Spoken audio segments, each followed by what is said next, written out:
ჩემ თავს, მე ვარ ლევან ბირკაძე, რეჟისორი, მსახიობი, სცენარისტი და ოპერატორი და დღეს ვისაუბრებ მოკლედ როგორ გადავიღოთ ფილმი მოკლე პერიოდში, პატარა ჯგუფთან ერთად, ძალიან დაბალი ბიუჯეტით.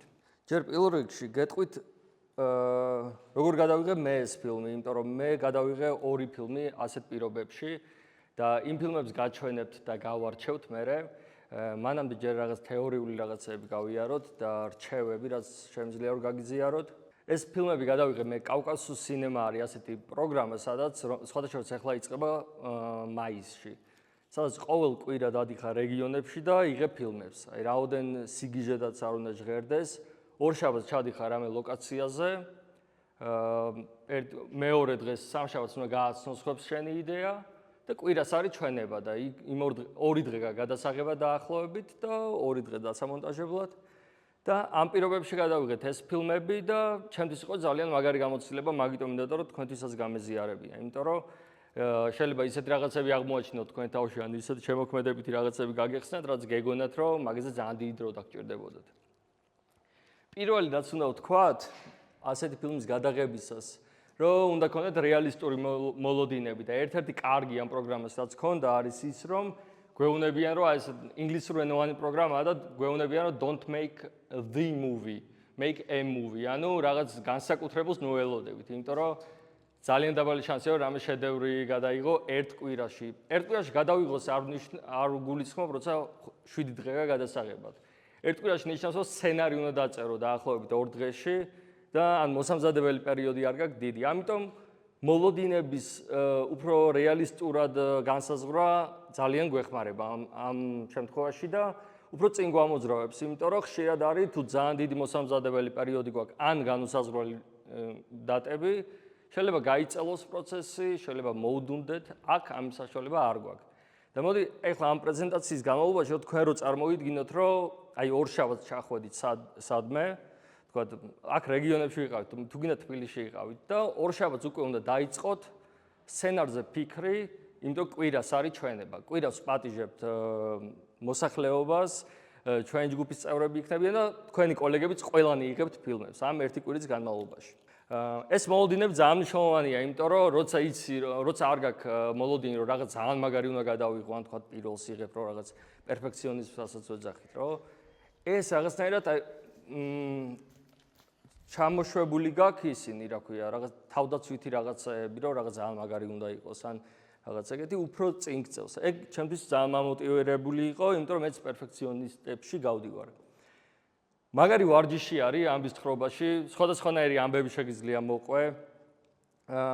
ამბის თხრობაში ვარჯიშს გულისხმობ, აქ ბევრნაირი ფილმი შეგიძლია გადაიღო, შეგიძლია კონცეპტუალური გადაიღო, შეგიძლია რამე ამბავი მოყვე, უბრალოდ შეგიძლია სტატიკური კადრი კონდეს და რაღაც საინტერესო დოკუმენტური გადაიღო, მაგრამ დღეს ჩვენ გვექნება საუბარი უფრო ამბის მოყოლაზე, იმიტომ რომ მეც ჩემთვის იყო ეს გამოცდილება ამბის მოყოლაში. მე მინდოდა და ეხლა ეს პერიოდი მაქვს, სადაც ვარჯიშობ, როგორ მოვყვე ძალიან მარტივი ამბავი.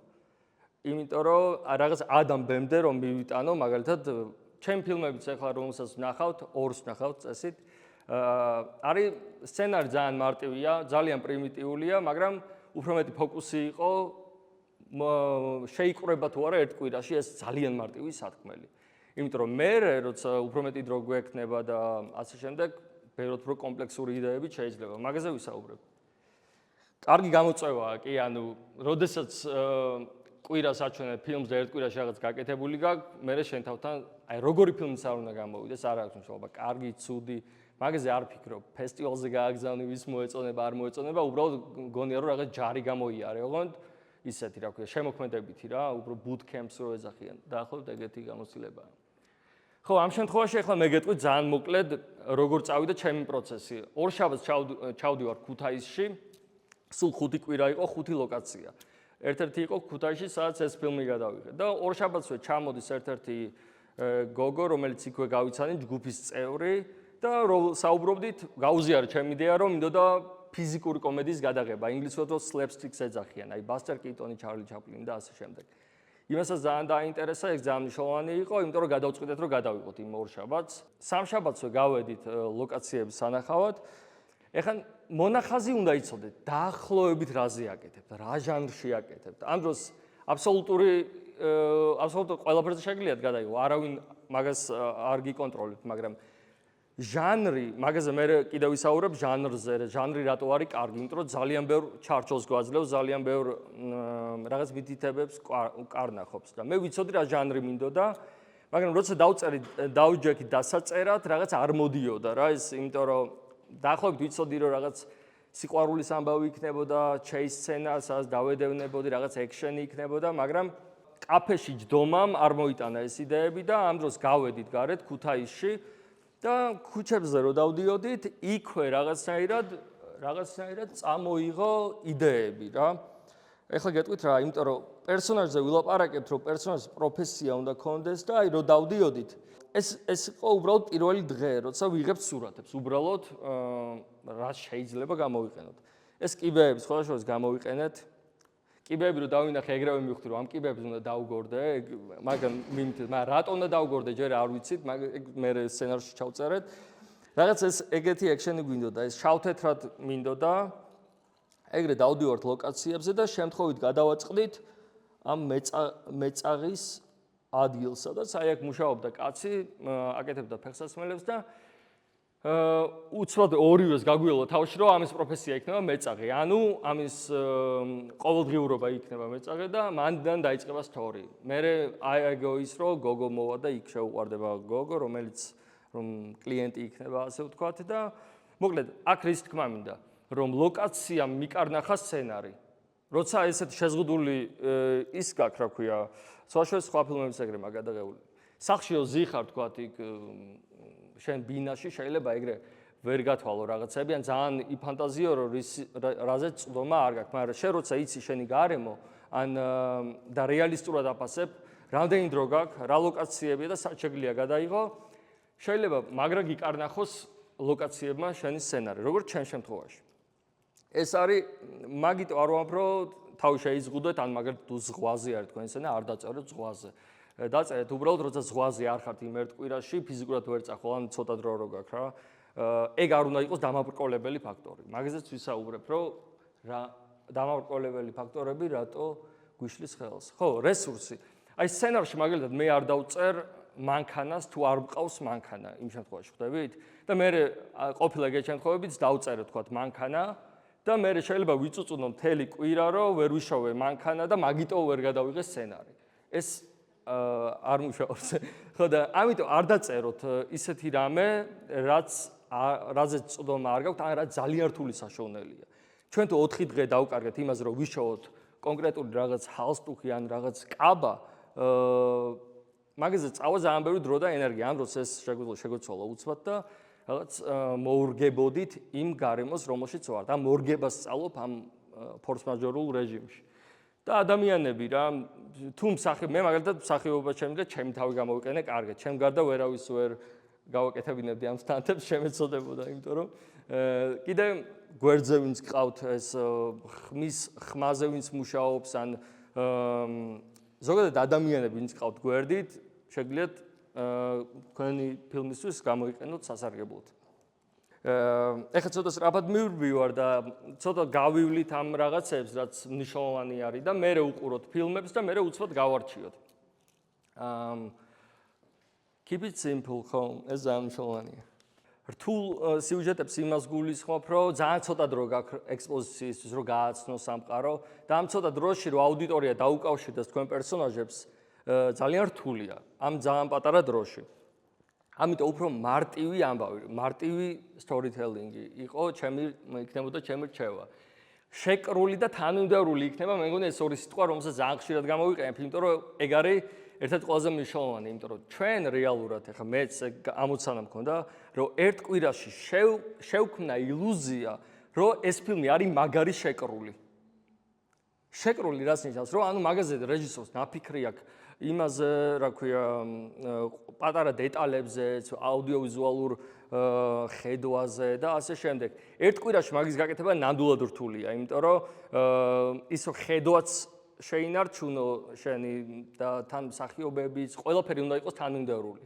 თანმიმდევრულობა იგულისხმება მსახიობის თანმიმდევრულობა, სიუჟეტის თანმიმდევრულობა, აუდიოვიზუალური, ანუ თქვენ თუ ამ მაგალითად თუ ერთ-ერთი მარტივი მაგალითი მე გადავწყვიტე შავ-თეთრად გამეკეთებინა რაღაც ფორმატში და ოპერატორთან, რომელიც კაი ოპერატორი მყავდა, რომელთანაც გადავწყვიტეთ დეტალურად თან, რომ რაღაც დიაფრაგმა ამაზე მეტი არ გაგვეხსნა, გავიგეთ იმ პერიოდში როგორ იღებდნენ ფილმებს, თუ გადავწყვიტეთ, რომ შტატივზე ვიღებთ და არ ვამოძრავებთ კამერას, ამ ენას მივსდევთ, მაშინ რაღაც shake cam რო გავაკეთო შუა გადაღებაში რაღაცა დაარღვევს ამ თანმიმდევრულობას და მე ვიტყვი რომ ერთი კვირა ქონდა და რა ეს ერთი კვირა ქონდა ყოველთვის შეგიძლიათ გამოიყენოთ რომ ანუ ვინმეს რო ანახებთ ფილმს და ერთი კვირა იყო რა ერთი კვირა ქონდა სხვაშორის ეს ფილმი მოხდა ჩემდა გასაკვირად მაგდროს არ ვფიქრობდი ბათუმის კინოფესტივალზე ავსტრიაში მოხდა პატარა ფესტივალზე და ანუ ჩავლობ ფილმად უყურებენ და ვა კაია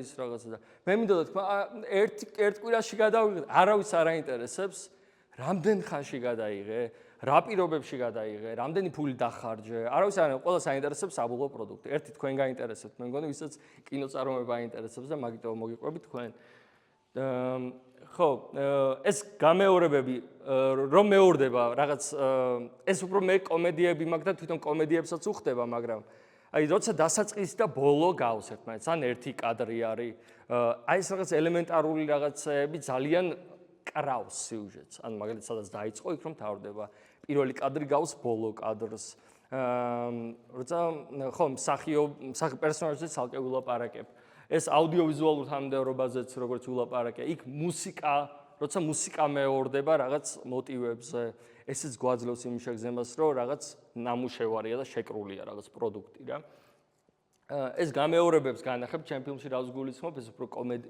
კომიკური არის მაგრამ სხვა ჟანრებსაც უხდება და ჟანრი ხო ჟანრი არის მე ძალიან მიყვარს ჟანრული კინო და დარწმუნებული ვარ თქვენც ბევრნაირი ჟანრი მოგწონთ და არა მარტო რაღაც ისეთ კონცეპტუალური ფილმები მაგრამ აი ჟანრი რას გვაძლევს ახლა ამ მცირე მონაკვეთში ჟანრი მაძლევს იმას რომ უკვე რამე ჟანრს ვირჩევ მაგალითად მე slapstick-ი გადავწყვიტე ფიზიკური კომედია უკვე ვიცი რა ფორმატში უნდა გადავიღო რა ლინზა უნდა ვიხმარო ანუ ძალიან ბევრ რაღაცას მიადვილებს უკვე მიადვილებს იმიტომ რომ ცოტა კვლევას გააკეთებ იმ ჟანრში როგორ იღებდნენ ან მსახიობი როგორ თამაშობს ან ცოტა overacting-ი რო გჭირდება ან ცოტა გაზვიადება რაღაცების იქ კამერა როგორ მუშაობს და მონტაჟის ყველაფერს მაძლევს ეს ჟანრი რაღაც ფორმაში რაღაც ჩარჩოში მსვავს რაც ცუდი არ არის ეს ჩარჩო შეიძლება გაარღვიო როგორც გინდა შენ უბრალოდ სესხულობ ამ ჟანრისგან რაღაცებს ამიტომ ეს ჟანრს ურჩევ ხოლმე თან ამბის თხრობაში უფრო რაღაცებს ამარტივებს და აუდიტორიისთვისაც ნაცნობი რო არის უფრო მარტივად ყურებადია რა მაგრამ არავითარ შემთხვევაში ისევ გავიმეორებ არ ვლაპარაკობ რომ გაგიმარტივოთ საქმე საერთოდ არ არის ეს მარტივი უბრალოდ უფრო რაღაც შეკრული პროდუქტი რომ მივიღოთ შეიძლება კაი იყოს ეს კარგით ეხლა მოვიფიქრეთ ეს ლოკაცია გადავწყვიტეთ რომ ჩემი პერსონაჟი უნდა ყოფილიყო მეწაღე და მივხვდი რომ ვიღაც გოგო შემიყვარდება რომელსაც რაღაც დარჩება ან რაღაც უნდა ვსდიო რაღაც აი ამ ტროპებს ვიყენებ კლასიკური ფილმებისგან რაც რეალურად მუშაობს და მეც მომწონს რატო არა მიზეზი მაქვს რომ ანუ მე ვიცოდი რომ შუა მეორე აქტში ფილმის შუა ნაწილში ამ გოგოს რაღაც უნდა დაუბრუნო ეგ მხოლოდ ეგ ვიცოდი რა უნდა დაუბრუნო როგორ აღმოჩნდა რომ ფეხსაცმელი მაგრამ ეს ყველაფერი იდეა რო გქონდეს და ამბავი თუ რაღაც სტრუქტურაში მოვაქციეთ ეს როგორ ჟანრზე რო ვსაუბრობდი სტრუქტურა გვაძლევს ეს არის კლასიკური სტრუქტურა რაზეც ახლა ძალიან დიდი ხანი ვერ ვილაპარაკებ ეგ ცალკე ის არის მაგრამ ძალიან მნიშვნელოვანია და მე ვეცადე ამ სტრუქტურაში ჩამესვა ჩემი ფილმი ეხლა პირველი აქტი ანუ შესავალი არის ხოლმე თითქმის ყველა ფილმი რაც კი შეიძლებათ რომ გაიხსენოთ ამ სტრუქტურით არის გაკეთებული. პირველი აქტი არის ექსპოზიციასაც ეძახიან, აუდიტორიას ვაცნობ ჩვენ სამყაროს. სად ხდება, რა ხდება, ვინ არის პერსონაჟი, რა პროფესიის არის და ვაჩვენებთ მის ყოველდღიურობას. თითქმის ყველა ფილმი სადაც შეგიძლიათ რომ გაიხსენოთ, ეგ არის სამყაროს ჰარი პოტერში იმ სამყაროს გვაჩვენებენ იმ წესებს. ანუ იმ სამყაროში რაღაცები მოსულა. აი ყველა ჟანრს თავისი კარგი ექსპოზიცია ჭირდება. ანუ გაცნობა აუდიტორიისთვის. რა ლოკაციებზე ვართ და ასე შემდეგ. ეს მნიშვნელოვანია, რომ პერსონაჟიც გავიგოთ როგორია, იმიტომ თუ ჩვენ ცვლილება გვინდა ვნახოთ, ან რაღაც პერსონაჟს თუ შეემთხვა, უნდა ვნახოთ განსხვავება, თუ ამის ყოველდღიურობა ასეთია, ანუ ესაც მოხდა, ამისთვის მნიშვნელოვანია, ან გარდამტეხია. პირველი აქტის ბოლოს ხდება inciting incident და ამ ზოგ ტერმინს ვერ ვთარგმნი ქართულად კარგად, მაგრამ დაახლოებით შესატყვისი არის გარდამტეხი მომენტი. თითქმის ყველა ფილმში, ახლა ძალიან სწრაფ მაგალითები რომ მოგიყვანოთ, რაღაც არის status quo, ყოველდღიურობა და რაღაც გარდამტეხი ხდება, რაც თავარ გმირს უშვებს ამ თავგადასავალზე, ან მისიაზე, ან ასე შემდეგ. თქვა ძალიან მარტივი მაგალითები რო ვთქვათ, ნებისმიერ ფილმში შეგიძლიათ გაიხსენოთ, მაგალითად ბეტმენის გარდამტეხი მომენტი იყო, როცა მშობლები მოუკლეს, ამან დააყენა გზაზე, რომ გაძლიერდეს, დაძლიოს თავის შიში ამ რაღაც იმეების და ებრძოლოს კრიმინალს. ეს მშობლების მკვლელობა არის ძალიან მნიშვნელოვანი ფაქტი უნდა იყოს ამ ბავშვისთვის, ან ამ პერსონაჟისთვის. ამის გამო ჩვენ უყურებთ მთელი ეს ბეტმენის სერიები, რაც არსებობს, ჩვენ უყურებთ ამას, იმიტომ რომ ხვდებით ამ ადამიანის мотиваცია რა არის. თუ ეს სუსტი არის და мотиваცია არ არის პერსონაჟის ძლიერი, ან მაგალითად მე თუ ეს გოგო არ ჩანს რომ შემიყვარდა, ან მომეწონა, მაშინ რამდენიც გინდა ვირბინო, თავი ვიმტვრიო, არ მომყვება აუდიტორია. აუდიტორია რომ გაყვეს თქვენ გმირს, მაშინ ეს ინციდენტი უნდა იყოს მნიშვნელოვანი და გარდამტეხი ამ პერსონაჟისთვის და ეს ინციდენტი, ეს გარდამტეხი მომენტი sets the story up, როგორ არის, აი რაღაც აყენებს გზაზე ჩვენ ამბავს. ანუ დაიწყო. აი მან იწყება ხოლმე ჩვენი ამბავი. და კიდევ ერთხელ, თუ ეს სუსტი არის პირველი შესავალი და ვერ ჩაგვითრია პირველივე აქტში, თავიდანვე ვკარგავთ აუდიტორიას და იქ შეიძლება საათნახევარი გაგრძელდეს. ახლა ჩემო მეგობარმა ნახა ბრუტალისტი და 3 საათნახევრის მერე თქვა, რომ უბრალოდ ვერ დაუკავშირდი პერსონაჟს საერთოდ. რა ან რაღაც ეგეთი არის ხოლმე ეგრეთ შეიძლება საათნახევარი უყურო, მაგრამ თუ სადღაც ვერ აყევი პერსონაჟს ან ამბავს, კარგავ აუდიტორიას. და საინტერესო საყურებელი შეიძლება არ იყოს. ამიტომ ეს არის ძალიან მნიშვნელოვანი. მეორე აქტი არის ამ პერსონაჟის დაბრკოლებები, გამოცდა, რომ მივიდეს იმ თავის საწადელამდე, თავის მისიამდე. ანუ ჩემ შემთხვევაში ეს იყო, რომ გოგოსთვის დამებრუნებინა ფეხსაცმელი და იქ ვაჩვენებ, რომ ეს მისია იმდენად მნიშვნელოვანია ჩემთვის, რომ რაღაც შეიძლება დავიმტვრე, მაგრამ მაინც გავაგრძელებ.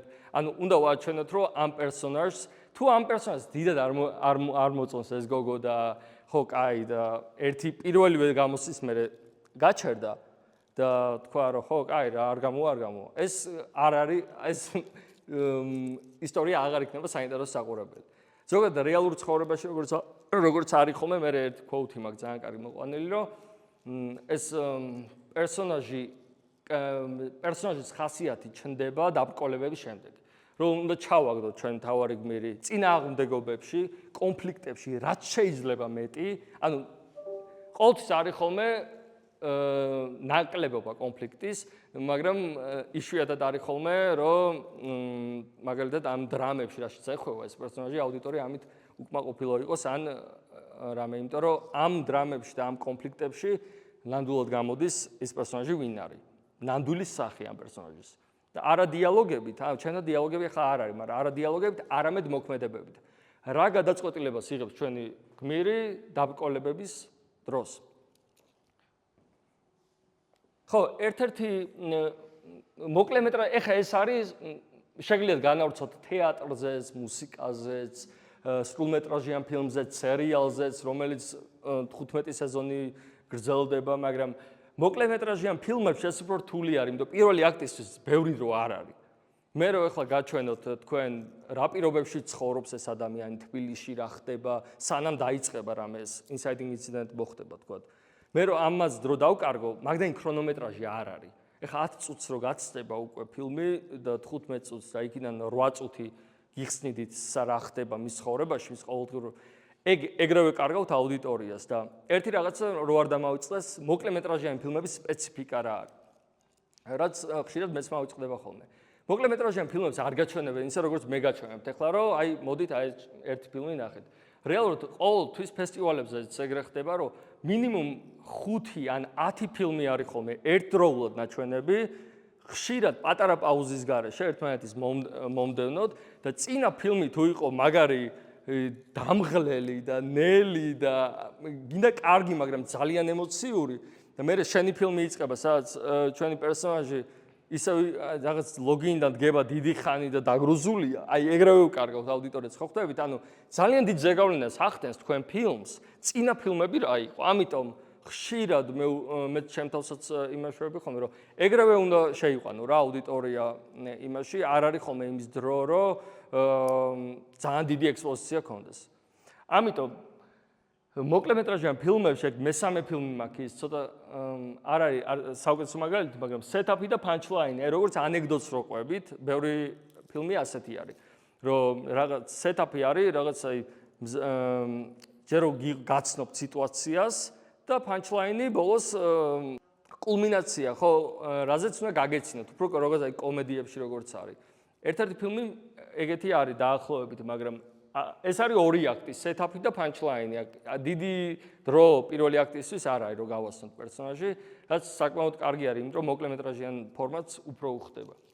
ამაზე ვისაუბრეთ, რომ თავარი გმირი უნდა იყოს კაფიოდ განსაზღვრული პერსონაჟი. კაფიოდ იმას გულისხმობ, რომ აი მაგალითად ჩემზე იცით, რომ მეწაღია რა, ან ეს არის, ან ის არის, რომ დაახლოებით ვიცოდეთ რა ხდება სად ვართ. მოტივაციაზეც ვისაუბრეთ. ხო, ძლიერი ანტაგონისტი, ეგეც ძალიან საინტერესო არის. მე მგონი იქ ეწერა, რა ქვია.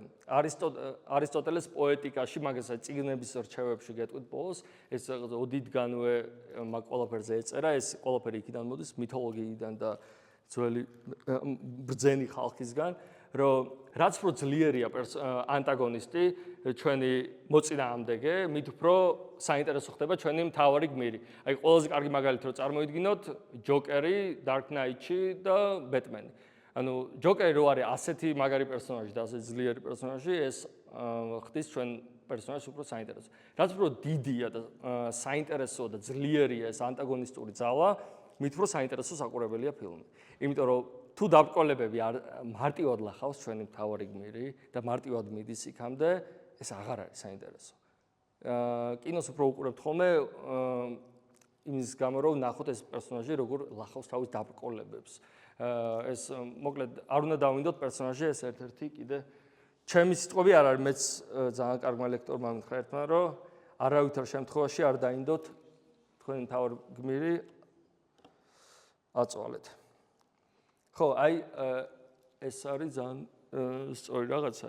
ნამდვილი ხასიათი ადამიანის გამოდის წნეხის ქვეშ და რაც უფრო დიდია წნეხი, მით უფრო დიდი არის ამ ადამიანზე აღმოჩენა. თუ რობერტ მაკი არის ერთ-ერთი ყველაზე მაგარი წიგნის ავტორი სცენარზე, რომელსაც ბოლოს გეტყვით, მაგ სცენარს, მაგ წიგნს და ისე რომ დაუკვირდეთ, ეს ძალიან გავს ხოლმე რეალურ ცხოვრებას, რომ ადამიანი რთულ სიტუაციებში უფრო მარტივად შეიძლება გაიცნოთ მისი ნამდვილი სახე და ამიტომ შეიძლება ფილმში რო ვთქვათ, რომ დიალოგი რო წეროთ ადამიანს და ილაპარაკოს მონოლოგი მთელი საათნახევარი, რისი გამკეთებელია და როგორი ადამიანია და მერე დაუშვას რაღაც მოქმედებაში, როცა სირთულეში აღმოჩნდება გადაწყვეტილება მიიღოს მაგის აბსოლუტურად საპირისპირო, ჩვენი შთაბეჭდილება ხდება იმ მოქმედებაზე, რთულ სიტუაციას როგორ გაართვა თავი და არა რა ილაპარაკა.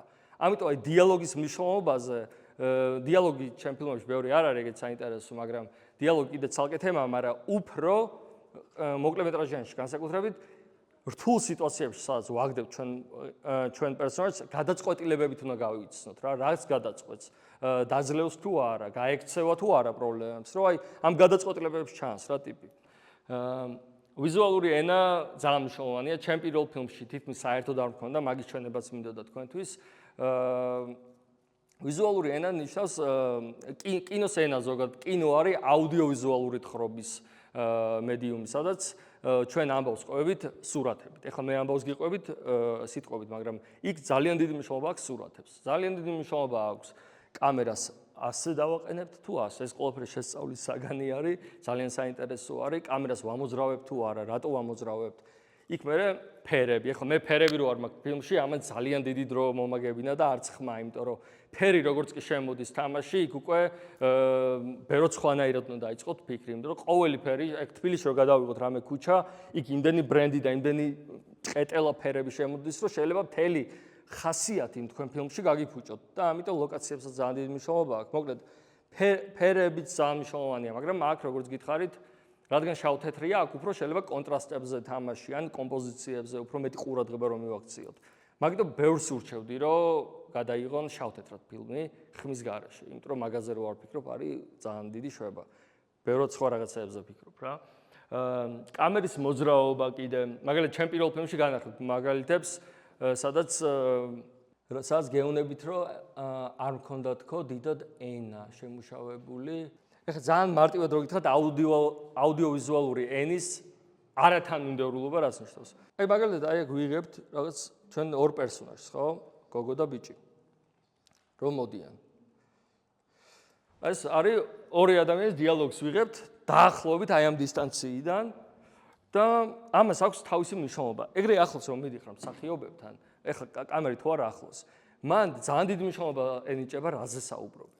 და იმიტომ თელ ეკრანზე ეხლა ძალიან დიდ კინოთეატრში რო უყურო, ეს ორი ადამიანი საუბრობს, რეალურად არაფერს საინტერესოზე არ საუბრობენ. გოგო და ბიჭი რაზე ილაპარაკებენ დეიტზე, იმას საუბრობენ, მაგრამ ჩემ ფილმის სპეციფიკიდან გამომდინარე, მე იმაზე მქონდა რომ ეს მეზობლები და ყოველთვის ბევრი ხალხი ჩართული რო არის ამ წყვილის რაღაცებში. ამის გადაწყვეტა უფრო საინტერესო იქნებოდა, რომ შორიდან გადაგეღო, აი ისეთი ლინზით ახლა ტატო რომ იღებს და უფრო თვალთვალის ეფექტით. ეს ვიზუალური ენა დაეხმარებოდა ამბის უკეთ მოყოლვაში. ეს იყო უცბად გადაწყვეტილი რაღაცა, რაც არ არის თანმიმდევრული იმასთან, ჩემ ამბავთან. ეგეთ რაღაცებს მე რო სწავლობ. შემდეგ გადავწყვეტ, აი შემდეგი სცენა, მაგალითად, აი ეს გადაღებული ეს სცენა სხვა ლინზით. ეს არის გადაღებული უფრო ტელეფოტო ლინზით, დაახლოებით ისეთით, რომელიც უფრო თვალთვალის ეფექტს ქმნის. ამ ყველაფერს ისწავლეთ, რომელი ლინზა რა ეფექტს აძლევს. თქვენ ამბავს როცა ყვებით, მიხვდებით, რომელი უფრო დაგჭირდებათ, იმიტომ რომ ცვლა, იმიტომ რომ ეს ყოველ წამს ეს არ ღვევს რაღაც იმას. მაგალითად, მე მაწუხებს ხოლმე ძალიან ეგეთ რაღაცები. ეს ყოველ წამს თუ იცვლება, ეს აუდიტორიასაც რაღაცნაირად აბნევს რა. მაგრამ აქ თანმიმდევრული ჩემთვის პერსონაჟები არიან, იმიტომ იმდენად კონცენტრირებული ვიყავი პერსონაჟებზე, რომ აუდიოვიზუალური ხელოვნება რეალურად შეიძლება დაივიწყო რა, რაც ხდება ხოლმე უფრო დამწყებებში. ხო და რო გელაპარაკებოდით, ეს ფილმის ეგრე დავწერე, რომ ეს ბიჭი მიდის ამ პაემანზე და ემატება დაძაბულობა და ბოლოს არ შეერგება არაფერი რა, მაგრამ რეალურად ფილმი ცოტა სხვანაირად წავიდა, მაგრამ მაგალითად მე ვიცოდი დასასრული, რომ ესეთი იქნებოდა რა, ამ ტიპის გაწამებული სახე, მაგრამ მე სცენარში მაქვს ამოსანა როგორ ავაწყო იქამდე, საკმარისად დაძაბულია თუ არა. ხო, დეიტში ეს იმის ჩვენება მინდოდა, ბითებს ეძახე, დაძაბულ პირველივე წამებიდან მინდოდა ჩვენება, რომ ჯერ მანქანა ეტაკება, მე ეს ცუდად უყურებენ, აქ ძაღლების სცენა მქონდა. აქ დიდად არაფერი არ ხდება, აქ ესეც დიდად არ არის ეფექტური, მაგრამ მთელი მუღამი იყო, რომ აქამდე უნდა ყოფილიყო ისეთ, ანუ მაგის მიზანი რა იყო რეალურად ამ და გარდამტეხი მომენტი სად იყო დააფიქსირეთ? გარდამტეხი მომენტი იყო, როცა ამ გოგო მუთრავა სახში ვერ ავიდოდით. მაშინ შეიცვალა ამ ტიპის აჯენდაც და უკვე სხვაგან, იმიტომ მაგის მიზანი იყო, რომ სახში ასულიყვნენ და ერთად ყოფილიყვნენ, ხო? და როგორი ტრივიალური მიზეზიც არ უნდა ყოფილიყო, ამ ბიჭის მიზანი იყო, რომ ამ გოგოსთან დაწოლილიყო, ხო? მაგრამ რაღაც მიზანი მაინც ჭირდება ამ პერსონაჟს, რომ ისტორიას მიუყვეთ, ხვდებით? იმიტომ რომ რაღაც ან მიაღწევს, ან ვერ მიაღწევს. და ასე შემდეგ. ხო, ეხლა წინა ფილმს რაც შეეხება, აი უცბად რო გავიაროთ, რაც ვილაპარაკე, როგორ მოვარგე ამას და რატო გადავწყვიტე ეგრე. ეხლა თავიდან არ უყურებთ, უბრალოდ სწრაფად გავივლით. პირველივე წუთებიდანვე მინდოდა, რომ დასაწყისი რომ დასასრულს დაემსგავსებოდა, ეგ წინას არ მინდოდა, რომ ეგრე ყოფილიყო. მას ხმას გაუთიშავ.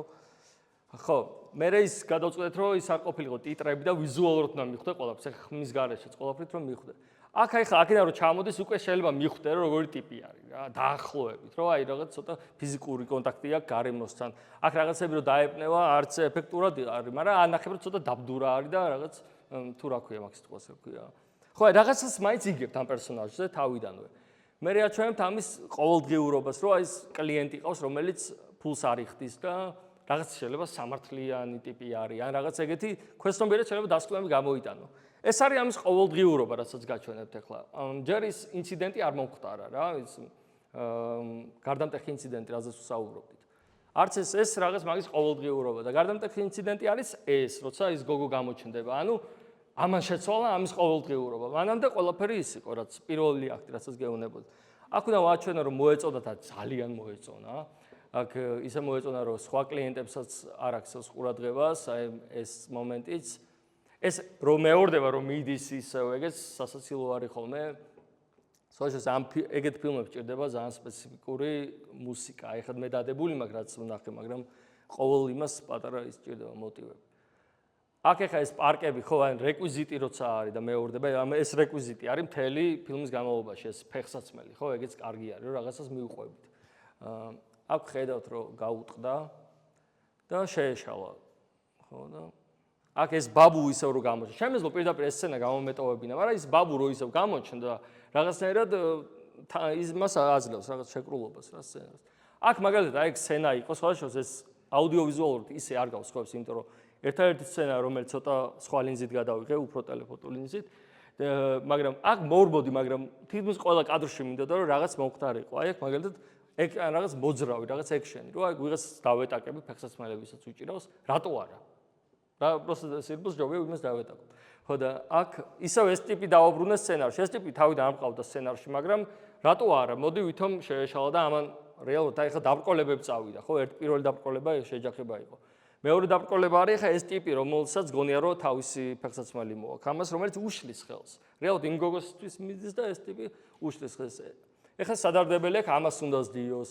მერე ხო, მერე ამას შეეშლება. მერე ესეც რაღაც ისა თავისი დაბდურობის გამო აილეწება. და აქ როცა გონია რომ გოგო შეხვდა თავის საწედელს მიაღწია, ამ დროს ამის ის მოდის რა ბოიფრენდი და უშლის ხელს და ჩხუბია. მაგრამ აქ ხო რა არის კიდე აი ამ ჩხუბსაც რაღაცნაირად მნიშვნელობა აქვს იმ ხრივ რომ ვაჩვენებთ რომ დამარცხდა აქ, მაგრამ პირველივე წუთებიდან ჩანს რომ შეუპოვარია, ხო რაღაცა შეუპოვარი ტიპი არის და ამიტომ რეალურად თანმიმდევრული არის ამასა რომ მიუხედავად იმისა რომ თავის ის იყო რაღაც ბოლომდე იბრძოლა რაღაცა აქ რეალურად ბოლოს მე გაჩვენებთ იმ წიანსარ გადაღებულს ეს ბოლოს სცენა არის. აქ ხო ეს ისეთი დასასრული გვინდოდა რომ თან ისე თან ასე. და ეს ბაბუ რეალურად მე ვიფიქრე უბრალოდ დავუმატეთ სცენარში რაღაცას შემატებდა რომ მაინც ცოტა სხვა ხაზი წაიყვანა რომ ესეც გამეორდა ბაბუ რა რომ რაღაც ეს აძლევს შეკრულობას ფილმს და მე რომ დაასრულდა ისე როგორც ის შეგრძნება გაქვს რომ ძალიან იმუშავეს ნაფიქრია ის მაგრამ ეს ყველაფერი იყო ადგილზე მოფიქრებული და უბრალოდ ცოტა გამდიდრა რაღაცა რისგან შეიძლება არაფერი არ გამოსულიყო რა კამერამ არ უნდა შეგზღუდოს პირიქით რა უნდა დაგვეხმაროს ხო ეს აპარატურის ამბავი იყო აი ამ ფილმზე მაგალითად რომ ნახეთ სადაც გადაადგილება იყო ძალიან რთული, იმიტომ რომ ძალიან დიდი კამერა, ძალიან ბევრი ხალხი და აქედან აი ეს სცენა რომ მომინდეს აქედან აქ გადავიღო, ამას გადაწყობა ჭირდებოდა სერიოზული და ლაპარაკი არ მანქანაში უნდა ჩაგვედო ყველაფერი, რომ აი იქ მისულიყავით, იმიტომ რომ ხო და ზოგი სცენა არის გადაღებული ამ კამერით, ამ პატრა black magic-ით და რეალურად ის კამერა მეორე რაც არის ამ ფილმში არის დაახლოებით საბურთალოზე ბინის ფასი და ეგრევე ამბობ ხოლმე და აი ეს კადრი არის $500 ეს არის საბურთალოზე ბინა და რეალურად განსხვავებას ეგრე დიდად მაყურებელი მაგიტო განსაკუთრებით ამ მოკლე ფილმს თუ იღებ ძალიან დიდ ფოკუსს ნუ გააკეთებ თქო ამ კამერებზე და ამ აპარატურაზე და რაღაც ეს შტატივზე დადო ჩაულებრივად თუ კარგი ოპერატორი გყავთ გამოიყვანს კარგ სურათს ანუ კამერები პირიქით შეიძლება დაგაბრკოლოს ამ დიდმა ლინზებმა და კამერებმა და დიდმა ჯგუფმა. ხო, აი ჯგუფი, აი ეს ჯგუფი იყო, რომელიც შავ-თეთრი ფილმი რითაც გადავიღეთ, სულ რაღაც ოპერატორი, ჩემი რეჟისორის ასისტენტი, ჩემი მეორე რეჟისორი და წარმოების მენეჯერი, ანუ ვინც აკეთებს ამ რეჟისორის ასისტენტი აკეთებს გათვლის რა, რომელ საათზე, როდის ვიკრიბებით, ყველას დაურეკავს ასე შემდეგ. წარმოების მენეჯერი ამ შემთხვევაში უფრო რომ მსახიობები ადგილზე იყვნენ, საჭმელი იყოს სეტზე, საჭმელი ძალიან მნიშვნელოვანია რომ იყოს. და ხმა არ გყოლია სხვადასხვა ეს მშრალობა პრევიზუალიზაცია ნიშნავს რომ წინასწარ სტორიბორდებსაც ეძახიან რომ წინასწარ დახატო რომ მაგრამ დღეს უკვე ამ ტელეფონებით ძალიან მაგარი შესაძლებლობა გვაქვს ყველა ჰოლივუდში ეგრე აკეთებს iPhone-ზე რაღაც apps ჩაწერს და წინასწარ იღებენ იმ სცენას რა გრანდიოზული სცენაც არ უნდა იყოს რა ის არ უნდა წინასწარ შეგვიძლია გადაიღო სახში წახვიდე დაამონტაჟო და მე უყურო მუშაობს თუ არა შენ იმას კი არ ელოდები იმ გადაღების დღეს ის მსახიობი იმუშავებს თუ არა შენ თუ შესაძლებლობა გააქვს და ერთ კვირაში მაინც გადავიღეთ აი განახებ წინასწარ რაღაცეები მაგრამ თუ გააქვს შესაძლებლობა აუცილებლად წინასწარ გადაიღე დაამონტაჟე ნახავ რითმში ჯდება თუ არა მსახიობები ერთმანეთს ეწყობიან თუ არა ანუ წინასწარ გადაღება ეს ყველაფრის კარგი არის რომ მე სეტზე მოდიხარ უკვე მომზადებული იმიტომ იმდენი რამე იჩენს ხოლმე თავს რომ მე იქვე მაგის დრო აღარ რჩება და არც უყვართ ეხა მსახიობებს როცა რეჟისორი იქვე რადიკალურად ცვლის ყველაფერს და მოკლედ მე ამ მხარესაც ყოფილვარ იმ მხარესაც და მაგითო გეუბნებით მოდი აი შუმეიქერის იმას განახეთ პრევიზუალიზაციას მაგალითად წინასწარ გადავიღეთ აი ეს სცენები აი ეს მარჯვენა არის იმ დღესაც გადავიღეთ ეს ხიდი ვიცოდით რომ აი ეგ ტელეფონით გადაღებულია ერთ დღეში და ეს ერთი დღე ქონდა რეალურად ამ ლოკაციაზე რომ აქ რეალურად არის ამ სცენაში რაღაც სამი close-up არა medium shot-ია, wide shot-ი ერთ სცენაში შეგლიათ რომ ეგ ძველებური მეთოდია სპილბერგის იყენებს და ძალიან ბევრი რეჟისორი ძალიან მაგარი მეთოდია როცა შეგვიძლია ერთ კადრში სტატიკაში ძალიან ბევრი ექშენი ქონდეს როგორც ამ შემთხვევაში სიღრმე არის საჭირო აქ რეალურად წინასწარ დაუდგით ეს ყველაფერი მე და ჩემი რეჟისორის ასისტენტმა ოპერატორიც არისო იქ და დაახლოებით როგორ იქნებოდა რომ ლოგიკურიც იყოს ხვდებით უბრალოდ ძალიან დადგმული და თეატრი რო არ იყოს ცოტა ლოგიკური იყოს ანუ ამ შევახტები როცა არ მიყურებს და არა რაღაც ხო ხვდებით აი ეგ ყველაფერი წინასწარ ქონდა გადაღებული და მე უბრალოდ მსახიობებს ვანახეთ აუხსენი და ძალიან მარტივად წავიდა პროცესი ამ შემთხვევაში ტელეფონით გადაღების შემდეგაც შეგიძლიათ რომ შეხედოთ სურათს ეს ახალი მეთოდი არ არის ნათლი მამა მე მგონი მთლიანად გადაღებული არის 16 მმ-იან ფირზე უბრალოდ ოთახში ყველა სცენა რეპეტიციებით ყველაფრით შეკრულია და მერე გადაიღეს იმიტომ რომ იქ როცა უკვე დიდ რესურსზე გავდივართ და ძალიან ძვირი არის ყოველი საათი და ყველაფერი დაქირავებული გვაქვს მაქსიმალურად რაც რომ მომზადებულები ვიქნებით უკეთესი იქნება რა ამიტომ მაგას გირჩევთ რომ აი რავი ტელეფონით გადაიღოთ და შეიძლება ის კადრები გამოიყენოთ ფილმში მაგალითად პაიმანში გამოყენებული მაქვს თითქმის ყველა კადრი რომელიც მეგონა რომ ისე ვიღებდი უბრალოდ ვიზუალისთვის ხო აი დასასრულისკენ წავიდეთ ხო ეს პოზიტიური განწყობა და შემართება ეგ ვითომ არაფერი მაგრამ აი როგორც ყვება ეს არის ერთ-ერთი ყველაზე მნიშვნელოვანი იმიტომ რომ გადაღება ხშირად ძალიან სტრესული არის ხოლმე და იქ რეალურად შენი ემოციების კონტროლი ძალიან მნიშვნელოვანია იმიტომ რომ სტრესის დონე მაღალია და რაც რო ცუდად ხარ მომზადებული მით რომ მაღალია სტრესის დონე ხო და სხვისი დროის პატივისცემაც რა თქმა უნდა შეიძლება უფასოდ მუშაობენ მაგრამ მაინც ყველას მოწონს რომ აი მსახიობს მომოდის მაგრამ მთელი დღე შეგვიძლია იყოს ან რეჟისორის ასისტენტი რომ ეტყვი აი ამ დროს წახვალ აი ამ დროს და ყველანაირად რომ ანახებ რომ ერგებით მას ეს ძალიან უყვართ ხოლმე რა ყველა ჯგუფის წევრს всё და რო ეცადოთ მიიღოთ პროცესისგან სიამოვნება სანამ გადავალთ ეს ძალიან მნიშვნელოვანია იმიტომ რომ ძალიან რთულია სანამ გადავალთ Q&A-ზე იმის თქმა მინდოდა რომ ამ Sparker აკადემიის ძალიან დიდი მადლობა რომ ეს დააორგანიზა და მე შემომთავაზეს რომ წავიკითხო ერთ თვენახევრიანი კურსი მე მგონი აპრილიდან ამ ქრონომეტრაჟზე უნდა ვიფიქროთ რა და ალბათ მიღება იქნება აი ხო მალე დაანონსდება და ვინმე სრული იქნება უფრო დეტალურად გავივლით ამ ყველაფერს სადაც დღეს ულაპარაკებთ და ალბათ გადავიღოთ მოკლემეტრაჟიან ფილმებს რა ეს იყო ჩემი შეხვედრის ის დასასრული მადლობა ეხლა თუ გაქვთ რამე კითხვები შეგიძლიათ თავისუფლად კითხოთ რა მე მაგალითად ერთ-ერთი პრობლემა არის ხმა ერთ-ერთი პრობლემა ხმა ანუ არის ხმი მაგასაც კი სოდაშორს ერთ-ერთი ხრიკი რამე რაც გამოვიყენე ამ შავ-თეთრ ფილმში რაც აძლევს ამ ფილმს რაღაცას ხმა არ ჩამიწერია რა ხმას როგორც კი წერთ ხმა არის ერთ-ერთი ყველაზე გამყიდველი თქვენი რომ დაბალი ხარისხის გადაღება არის. ან ბიუჯეტი არ ქონდათ, ან სტუდენტები აკეთებენ რა.